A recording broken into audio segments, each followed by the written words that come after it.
So, season 11 of Doctor Who is probably the dullest season of Doctor Who I've ever had to sit through, and I think that may be the biggest sin any season of Doctor Who, or almost any show, could commit. Even the worst of the Moffat and Davies eras at least had you talking about how bad it was, ignoring Sleep No More. And at least then, no matter how bad it was, you could often talk about it. But a dull episode, a dull season just leaves you mostly uninterested. You sort of go like, yeah, that was an episode. Yeah, I saw it. Eh. I'm not sure what Chibnall wanted to accomplish with this season, because if it was to sort of reintroduce or introduce viewers to the world of Doctor Who, then you'd think by episode 5, or at least somewhere near the halfway point, we would have gotten some episodes that really wanted to play up the tone and the threat level, but instead, even when the show was doing its own take on the Stolen Earth story, which had Davros, it felt like the teeth of the season finale had all but gone into Tim Shaw, because, his faith is full of teeth. The problem with that was the most interesting bit of the episode was not the Doctor's interaction with Tim Shaw, but rather Graham, who had no idea what Tim Shaw was going to do. The battle with Tim Shaw and Graham was totally independent of anything else going on. It was sort of like in Avatar The Last Airbender, when the White Lotus take back Ba Sing Se, you realize that plot has nothing to do overall with anything else going on. Like what Aang, Katara, Zuko, Toph, Sokka, and Suki are doing have way bigger impacts on anything else going on than just these really cool old guys taking back Ba Sing Se. But anyway, looking at this season as a whole, I'd have to say the claims of this season being an SJW NPC nightmare is for the most part not true, but at the same time, it is sort of, with episodes like Kerblam, Rose, and Witchfinders. You see, when we talk about SJW writing, especially as a negative, we aren't talking about the subject matter so much as we're talking about the manner in which the subject matter is being discussed. More emphasis on telling you that X is bad without taking time to explain it or go into the nuances of it. This is especially true with the more complicated stories, and I've said it before, the more complicated the issue, the stronger the writing needs to be. Kerblam is sort of talking about the issues of corporations. And just sort of a jab at Amazon. Rose is talking about racism. Witchfinder's talking about prejudice. And all these episodes really do is go, hey, that's wrong, without going into sort of how these things happen or more in-depth into the world itself. A lot of these are conversations that should be had within the episode. Otherwise, just get things like, oh, well, Rosa got us talking about race. We pretty much always talk about race. I wish we'd stop talking about it sometimes. And all you really do in those, like, well, racism's bad. That's what we all agree on. It's why it's sort of pointless to bother talking about it in regards to Rose, but that's besides the point. On the matter of the cast, well, Ryan, I honestly think, is the weakest just because his story feels like it's being poorly handled as it progresses, which could be viewed as better or worse than Yaz, whose story seems to be going nowhere fast. Ryan's story seems more set on the concept of family, but it's too disjointed, as half the time he's missing Grace, and then trying to understand and not understand his dad leaving him, which it's sort of weird that we try to add nuance to it, especially with something like the Serenga conundrum, where Ryan is like, hey, this guy here, he's scared about being a dad. Well, my dad was scared to be a dad. Well, Ryan, your dad didn't walk out on you before you were born. He walked out on you because you looked too much like your mom, and you were 13, and now you are, I think, in your 20s, maybe late teens, so at least 5 to 10 years he hasn't seen or written, except to make the claim like, well, you need to hang out with your proper family, not Graham. Yaz's stories seem to be set on the idea that she was a police officer who wanted to do more, but we never really explore the idea of why she wasn't without any real reason, but then it goes into the direction of family, as both episodes featuring her dealt with her family in one form or another. The problem with that was, well, in terms of Arachnids in the UK, that episode was just kind of terrible. And in Demons of the Punjab, Yaz is sort of the least interesting character there. Her grandmother, both past and present versions, sort of steal the show because her character is more interesting. Graham honestly was great throughout this season. Bradley Walsh consistently being the best thing about this season, as not only provides a consistent bit of comedy, but also a great deal of heart with whoever he talks to, and his acting in the Battle of Razknur Avkolos. Oh my god, that's such a terrible name. Was the best thing about Tim Shaw coming back, who may be the worst villain in Doctor Who since anything from Love and Monsters or the Tally guy from The Power 3, another Chibnall story.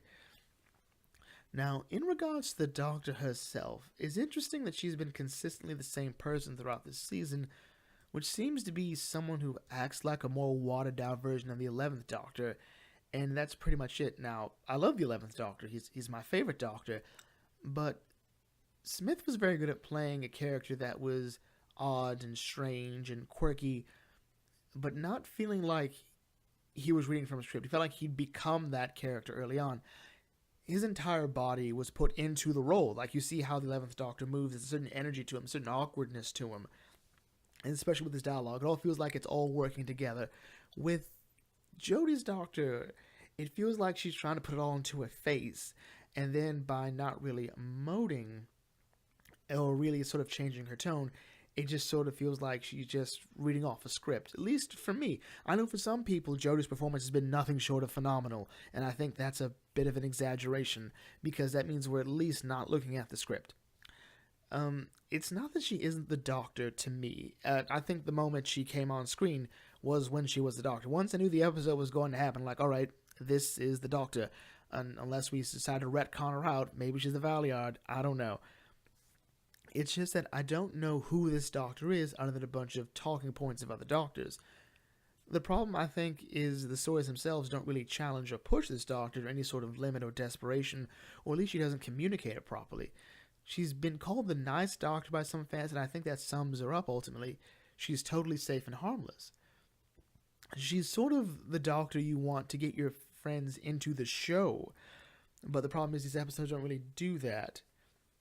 It feels like Chibnall wanted to go with, well, let's go the Hartnell route, early Hartnell route, where people like, Ian and Barbara a bit more, and Susan, and then later on we'll make this Doctor awesome and the hero, but he's also making the Doctor the hero.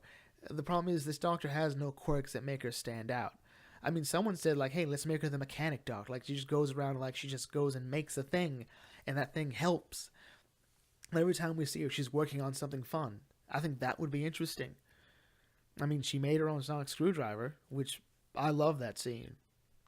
But this Doctor has nothing of her own to bring other than some funny faces and weird sounds. There isn't much of a personality to it. Consider the 12th Doctor, Capaldi's Doctor. His entire first season was about answering the question, am I a good man? Who am I? And that was interesting. The 11th Doctor, if you go by the fact that in A Good Man Goes to War, he was shaking. He's like, I don't know what's going to happen next. It was a new feeling for this Doctor, and it was great. And this sort of goes back to something I argued about before when Chibnall said no returning monsters will be coming back. So no classic era monsters. So no Daleks, no Cybermen, no Sontarans, not even any Jadoon, Zygons, Sycorax, the Nesting Consciousness. I mean, not even Zabri? We could bring back old classic era monsters that haven't seen the light of day in ages. We could have done that. The advantage of using those classic era monsters is we don't really have to come up with a new threat, but we can approach a classic threat in a new way, which I think would have helped this Doctor out a bit more. Seeing the Doctor interact with the Daleks, with the Cybermen, old enemies, I think really helps. We could have brought back the Meddling Monk. We could have brought back the Ronnie. The Black Guardian. The White Guardian. Come on, do it, or whatever, I guess not. Overall, looking at this season as a whole, I'd have to say the best episodes, personally, for me, were The Woman Who Fell to Earth, because it was a decent start. I felt that maybe it could have been amped up a bit more. It was in a lot of ways a rehashing of the 11th Hour. But that's besides the point. Demons of the Punjab, I didn't think it needed the aliens. I think it would have been better as a pure historical. Those extra minutes that we would have just taken out the aliens could have been used to sort of delve more into the partition of India, which it doesn't really do. We just have a member of the family who's really, really set on separating everything and this marriage being a joke. And Rosa also did not need an alien.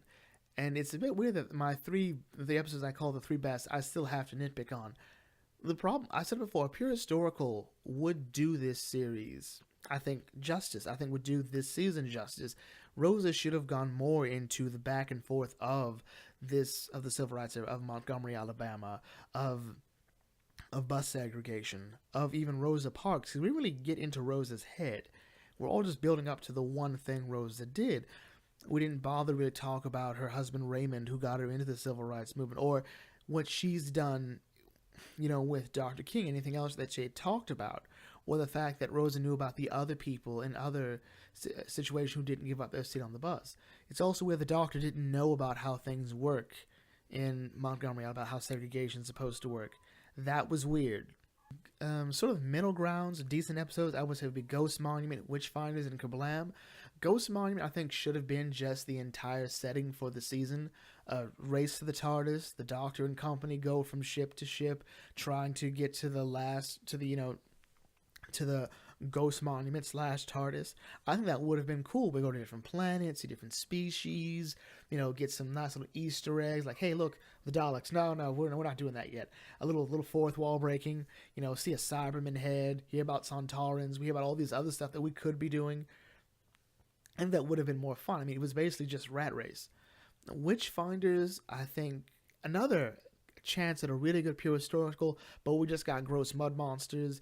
And that would have also been a good idea about how fear-mongering sort of plays a big role in prejudice and how we turn against each other as a community. I think that would have helped. Put Mrs. O'Brien to work more, I miss her in Downton Abbey. I miss hating that woman. Kerblam, again, it doesn't quite bother to make the arguments that it wants to, and I think that is sort of sums up. I think a lot of the problems with this season is that it makes statements but then doesn't really go into them, doesn't really try to explain them, and the rest of the episode just sort of, we should never go back there. We just shouldn't.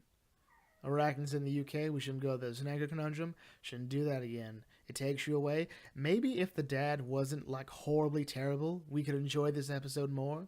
Also, that alien had no business being there again. Does no one on this season know how to put an alien anywhere?